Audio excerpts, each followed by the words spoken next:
Hello बच्चों, let's read the question. P is an agranulocytic WBC least in number and Q is a granulocyte WBC least in number. P and Q are respectively. So देखिए क्या कहा गया है कि P जो है वो कैसी है, एक ए ग्रैन्युलोसाइटिक WBC है और Q क्या है, वो है ग्रैन्युलोसाइटिक WBC। और ये भी क्या है, लीस्ट इन नंबर, मतलब पी जो है वो एक ग्रैन्युलोसाइट्स में लीस्ट इन नंबर है और क्यू जो है वो ग्रैन्युलोसाइट WBC में लीस्ट इन नंबर है। और हमसे पूछा है कि पी और क्यू रिस्पेक्टिवली क्या क्या हैं। तो यहाँ पर देखिए हमारा की कॉन्सेप्ट क्या हो जाएगा, WBC।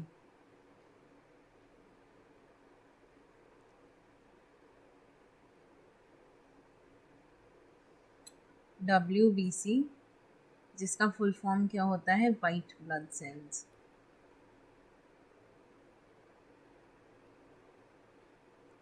ये वाइट ब्लड सेल्स क्या होती हैं, ये बॉडी के बहुत ही इम्पॉर्टेंट ब्लड सेल्स का हिस्सा होती हैं जिन्हें हम ल्यूकोसाइट भी कहते हैं।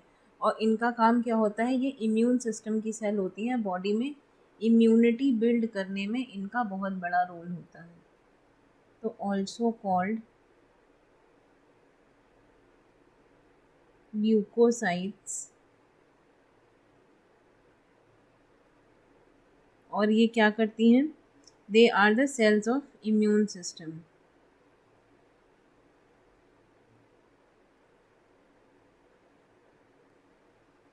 Immune system.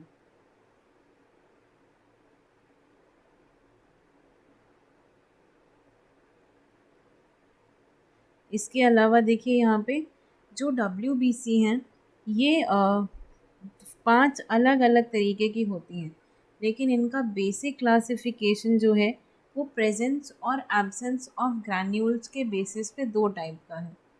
तो total 5 types of WBC classified into 2 groups।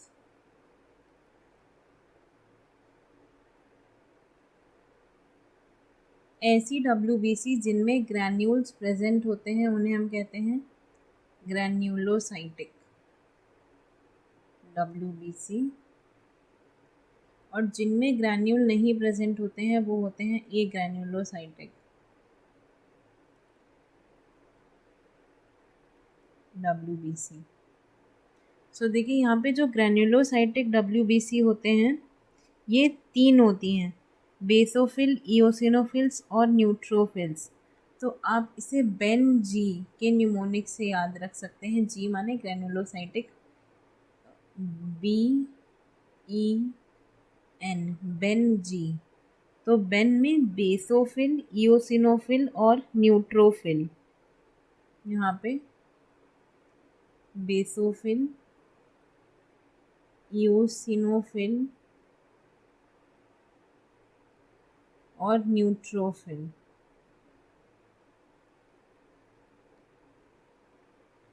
और जो ए ग्रैन्युलोसाइट है ये बचे हुए 2। तो यहाँ पे 2 कौन से होते हैं, M और L, यानी कि मोनोसाइट्स और लिम्फोसाइट्स। और लिम्फोसाइट्स में पता है 2 होते हैं, T लिम्फोसाइट्स और D लिम्फोसाइट्स। तो बेसिकली ये जो WBC होते हैं ये इनके 2 क्लासेस रहते हैं, ग्रैन्युलोसाइट और ए ग्रैन्युलोसाइट। जिनमें ग्रैन्यूल प्रेजेंट होगा वो कैसे होंगे, ग्रैन्युलोसाइटिक, और जिनमें ग्रैन्यूल्स नहीं प्रेजेंट होंगे वो होंगे ए ग्रैन्युलोसाइटिक।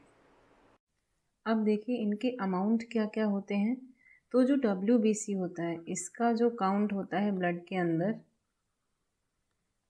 वो होता है एक नॉर्मल पर्सन के लिए 4000 to 11,000 पर माइक्रोलीटर ऑफ ब्लड, यानी कि पर माइक्रोलीटर।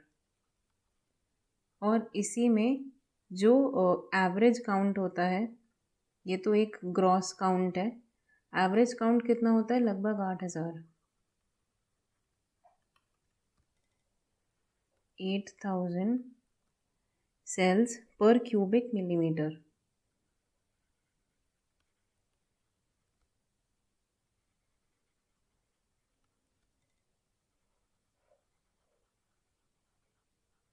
ये आपका एवरेज काउंट होता है WBC का, जो कितना होता है 1% of the total blood volume.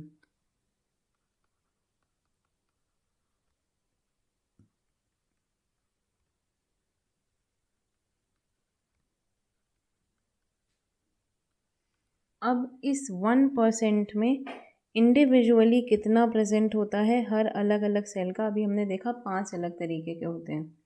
तो इसमें देखिए जो ग्रैन्युलोसाइट हैं आपके, यानी कि बेसोफिल्स, इओसिनोफिल्स और न्यूट्रोफिल्स, तो उनमें जो बेसोफिल होते हैं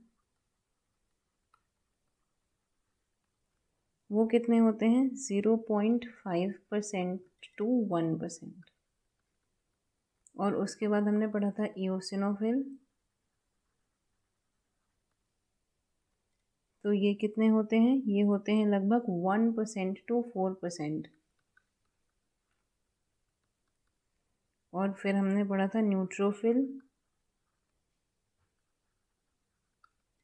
ये होते हैं 40% to 60%। ये हमारे कौन थे, ग्रैन्युलोसाइट।